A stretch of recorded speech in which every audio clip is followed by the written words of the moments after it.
Hey everybody, good Saturday morning, top of the morning to you. Eddie William Sellers coming to you from East Point, Georgia.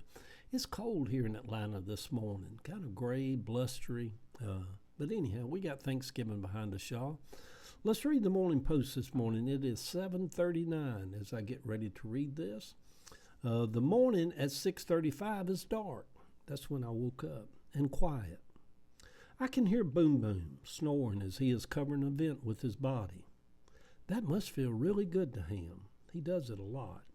Gracie is just laying up on top of him as if there is not another vent in the house. My stomach is all over the place. The turkey, dressing, mac and cheese, and pies are all too much for me.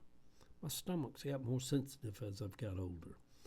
I don't really care for turkey, other than maybe on a good sandwich. 2025 is about to come to a screeching halt. But we must first allow Christmas to have its proper place and time before we just rush on. I'm hoping for snow this winter. Lying in bed and looking up through the bedroom windows as snow falls allows the little boy in me to come rushing back to take center stage. The little boy, Eddie, is never far from me in this season of life. There was a period from when I was about 15 until I was about 40 that he was kind of quietly put away, and he wasn't a part of my life. I never really thought about him, never went back and visited him. He got left back there on Savannah Street somewhere in the 1960s. Then, as I spent my first few months in an empty apartment in Buckhead on East Paces Ferry Road after my divorce, alone and starting over, trying to figure out, who was I? How did my life wind up here, starting over? I spent those months going back and forth to find him. He was still back there in 1962. 7-year-old Eddie, sitting on the front steps of the little house on Savannah Street, waiting for me to show back up and come back to get him. It was the most hurtful and painful thing that I believe I have ever gone through. The idea that I had abandoned him and left him alone, back there all by himself, to figure things out. In that year when I was 39, of going home every night to an empty apartment, I somehow went back in time and found him, and in so doing became one with him again. I was him, and he was me. And until this day, that little boy, Eddie, has been safe with me ever since. What was it about poor kids that we would get so happy and excited when it would snow? Trying to walk up Pickett's Alley with snow on the ground was treacherous. Seeing kids with a big piece of something trying to slide down 10L Street among the laughter in the cold was like being in another world, another time. It really is true, y'all, that whole thing about what they say about the inner child within and all that.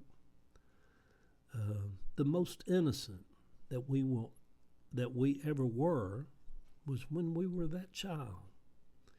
We now understand more and more about trauma, the lifelong effects of it, the way it changes our brain. For a little boy to watch his mama being beaten when he tries to stand up to a grown man, that's a pretty big task for a little 7-year-old boy. But there were those mornings when it would snow. As we head into December, I will often listen to Merle sing, "If we make it through December, everything's gonna be all right, I know." It is my all-time favorite Christmas song. I can smell a pot of Great Northern beans cooking on the stove and the windows being all sweaty and wet from the inside of the house when I hear it. I love to hear Dolly sing also Hard Candy Christmas. I know this seems weird, but I really wouldn't go back and change any of it, even if I could. The times of just pulling up and putting $1 of gas in the car just to get me by until I could get another dollar. Yeah, those were actually things. Those were actually parts of life. But then there was those mornings of waking up and it had snowed. With a fresh coat of snow, there was no bills to be paid. There was no dysfunctions. There was no worrying about getting by. There was only snow. All of the hard times were lost in the snow. It really was magic. And people ask me why I love the snow. Good Saturday morning, sweet people.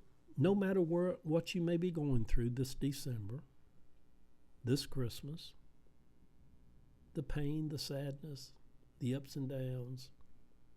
Some of you reading this may be at the verge of losing your house. Maybe have already lost your house. Yeah, life can be pretty shitty and tough a lot of times. We just get through it.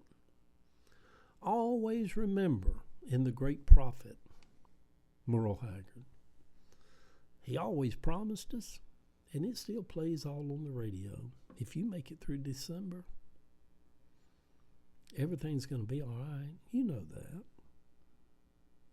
You'll live for another Christmas. Maybe. None of us is promised. Either way, everything's going to be all right. So here comes Christmas, Hanukkah, and Kwanzaa, and the New Year. 2025 is kissing our butts goodbye pretty quick here. Love y'all.